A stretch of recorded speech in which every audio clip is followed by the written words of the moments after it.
দেশের চতুর্থতম ক্যাপ্টেন হিসেবে শ্রীলঙ্কার মাটিতে সেঞ্চুরি, আনন্দ উল্লাসে শান্ত, তবে সেখানে একটুর জন্য রক্ষা।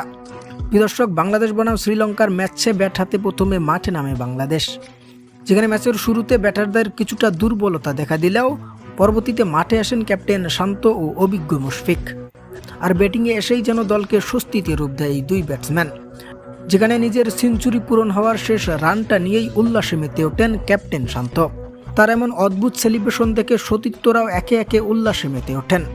তবে এ সময় শ্রীলঙ্কার এক প্লেয়ারের থ্রো করা বল শান্তর সেলিব্রেশনের মাঝখানে বিপত্তি সৃষ্টি করলেও উদযাপনে কমতি রাখেননি বাংলার এই তারকা। সব মিলিয়ে ম্যাচটিতে শান্তর সেঞ্চুরি দেখে অভিজ্ঞ মুশফিকও আনন্দ উল্লাসে মেতে পড়েন। পুরো ম্যাচ জুড়ে শান্তকে যেন আগলে রেখেছেন এই অভিজ্ঞ মুশফিক।